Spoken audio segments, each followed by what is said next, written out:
So I recently finished reading Ecology of the Planted Aquarium and I decided to publish my review of the book as dirted tanks seem to be becoming increasingly popular within the hobby. For anyone who isn't familiar, the author is Diana Walstad and she's a microbiologist who has been involved in the aquarium hobby since she was a little child. She authored this book on how she sets up her own dirted planted aquariums that ended up becoming known as the Walstad method, and it is currently one of the more popular ways to set up a dirted planted aquarium. The book was actually originally published back in 1999, but there are 4 different editions released in 1999, 2003, 2012 and 2023. Coming in at just shy of £24 here in the UK, this is quite expensive for a book in this day and age, but this really is a specialist book that is pretty much niche specific on setting up your own dirted tanks, so for anyone who is in the fish keeping hobby and likes to keep planted tanks, I do think the money is worth it. The book also has 4.7 out of 5 stars on Amazon with over 1,200 ratings, so that is pretty well received considering it is a very in-depth, quite scientific book. And before I go any further, I just want to quickly say that I have no practical experience with the Walstad method. I'm literally reading this book for research for a future project, but I do think that a lot of people who are looking to set up this type of tank will be wanting to read this book as their research, so hopefully my insights will be able to help you decide if you want to purchase it or not. So moving on to the core concepts of the book, and it's all based around using regular topsoil as the core nutrient layer in your substrate and then topping it off with either gravel or sand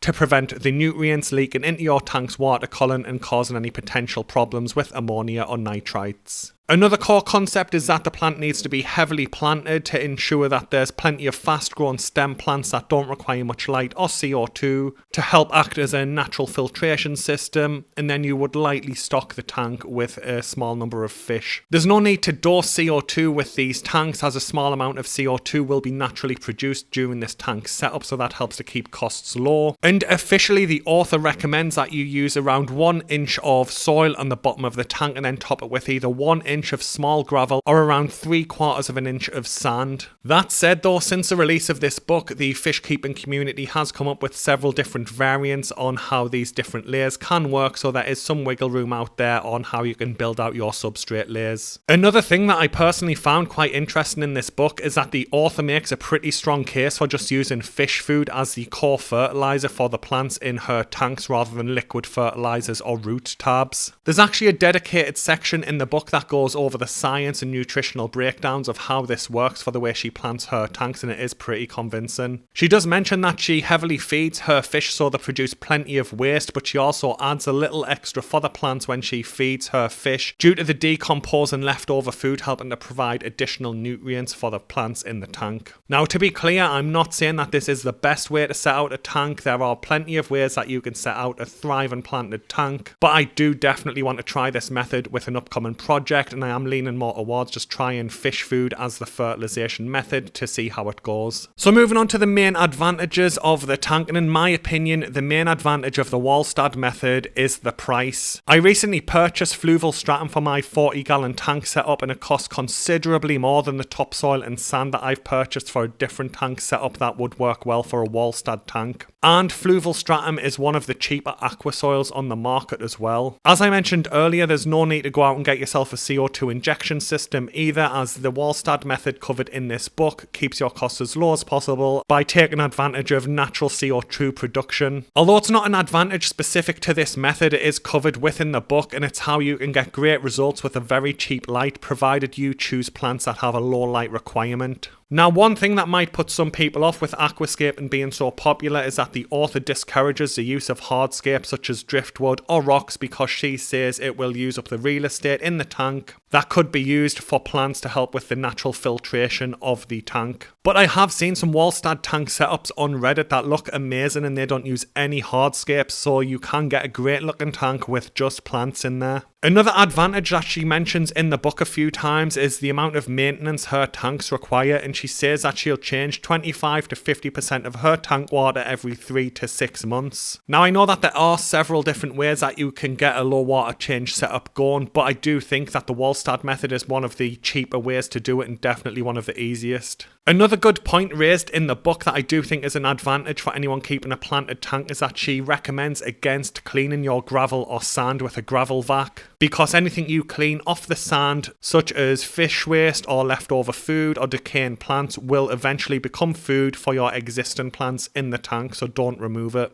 Now I want to quickly touch on the use of filters, because a lot of people go online and parrot that Walstad tanks don't use filters, and this is not correct, and it's clearly stated multiple times in the book. On page 199 she says tanks with a soil layer and healthy plants will remove ammonia, so biofilters may not be necessary, with a core emphasis on may. She then goes on to say that for larger tanks I use inexpensive submerged filters and keep them below the waterline to decrease air water mixing and bubbling. So she is confirming she uses filters, and the reason she wants them below the waterline is to reduce gas exchange. Like I mentioned earlier, natural CO2 production is far lower than actively dosing CO2 into your tank, so she wants to keep the gas exchange in the tank as low as possible, but this is explained in the book. Then again on page 57 she says, I kept 6 Trophus debussii in my 45-gallon tank with a canister filter. And then a little further down on the page she says, and I raised hundreds of juvenile Tanganicans in a 20-gallon tank with flourishing plant growth and a small hang-on-the-back spillway filter. The author also points out multiple times in the book that internal water flow is good for the tank, as it helps to move nutrients around the tank while also making it considerably easier for your tank heater to maintain a steady, stable water temperature. Now a power head can be used for this, and I do see a lot of people on the Walstad subreddit recommending a power head over some type of filter, because like I mentioned, this will help reduce gas exchange and maximize the efficiency of any CO2 you do have in your tank. But the core point I want to make is that ignore the Walstad police who say you can't have a filter in your tank. Diana Walstad, who literally authored the book on this, confirms that she does use filters in some of her tanks. So if you want to put a filter in your tank, crack on and do it, and don't worry about it. So moving on to plant recommendations, and that's one thing I love about this book. There is an absolute ton of plant recommendations in here. A lot of them are just mentioned because she's talking about specific studies throughout the book, such as water hyacinth. But on page 196 she also has a table of different plants that she commonly uses in her own tank, so you can literally copy and paste exactly what Diana Walstad uses in her own setups. One point of note is that she mentions some plants like water hyacinth on page 23, including the research and the various benefits that the research found of keeping water hyacinth in tanks. Unfortunately, here in the UK, water hyacinth is actually illegal along with some of the other plants mentioned in the book, but you just won't be able to buy them. It's not like a shop's going to sell you it and then you'll get caught out.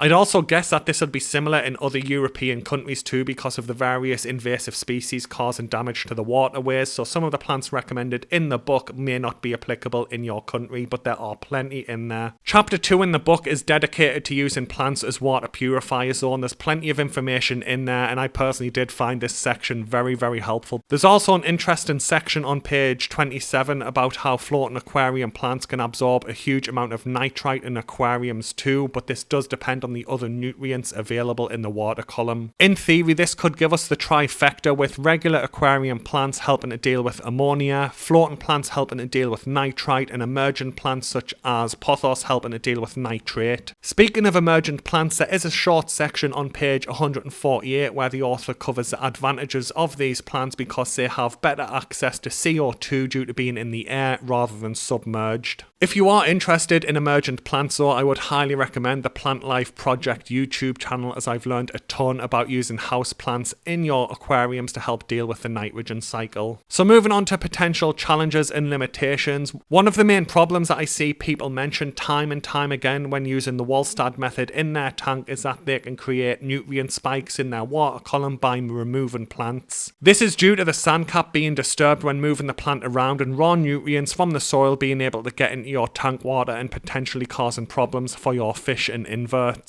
An easy way to avoid this is just to avoid removing your plants if possible, but I do know a lot of people will like to play around with their tank setup, so this could be a problem. The author does cover this in her Problems of Sediments and Submerged Soil section on pages 133 to 137 though. Another potential limitation of the book is that most of it is decades old and there are newer technologies and systems available now. I'd highly recommend you check out this video that I link in the video description from Alexander over on the Fishery channel. In the video, he goes over the use of aqua soil in modern aquariums, and he is one of the biggest YouTubers in the niche for keeping dirted tanks, and he is very knowledgeable. As I mentioned earlier, I do have the 2023 re-release, and I don't remember aqua soils being mentioned once in the book because the core method is based around using cheaper topsoil and then capping it with sand or gravel. Now, I am sure that the Walstad method will work fine, just as it always has, but Alexander's video that I mentioned earlier does make a good case for using aqua soil if you can afford it. So moving on to the practical application of building a tank like this, and there's no step-by-step method on exactly what to do in the book. That said, in my opinion, the summary of the key points from page 196 through to 199 give you all the information you need in short format to easily build out a Walstad tank that should thrive. Because of the Walstad method being so popular, there's also external dedicated communities like the Walstad subreddit that offer a ton of advice and have a lot of historical posts on there that are full of additional reading that you can go off and do in your own time if you like. In addition to that, there are a ton of people on YouTube and social media documenting the progress of their own Walstad tanks as well, where they share tips and tricks and mistakes they made so that you can learn a ton from their content too. Due to this, I really do think that the actual method is a cheap, beginner-friendly way to set up a planted tank that will thrive. One potential problem could be using the correct topsoil, because I've seen some very experienced fish keepers accidentally pick up the wrong soil that has ended up ruining their tank, and they've had to either rebuild it or just scrap it. So just to finish with some thoughts on book layout and readability, and keep in mind reading is one of my main hobbies and I'm genuinely interested in keeping planted tanks, but at times I did find this book very challenging to complete. Rather than being a book that's easy to read, it's more of a scientific research paper that provides a ton of data from countless studies to back up the author's points. Now, I do like this type of writing, but it's pretty constant for over 180 pages and it does become a little much at times. In my honest opinion, I really do think that the vast majority of people who pick up this book will be able to get everything they need from pages 196 to 199 without reading any of the book. If you do enjoy reading and like the scientific explanations of why certain things happen in your tank, then this book is definitely the book for you, though it does go into a lot of detail and a lot of depth, covering everything you need to know. On the flip side though, due to the Walstad method being so popular, there is an absolute ton of information readily available online for free, and I'm pretty confident that an absolute beginner can go off and successfully get all the information they need online and set up a Walstad tank. Personally though, I am glad that I read the book and I did learn an absolute ton of things, and I will be skimming it in the future from time to time or rereading it every few years just to top up my knowledge and revisit everything in there.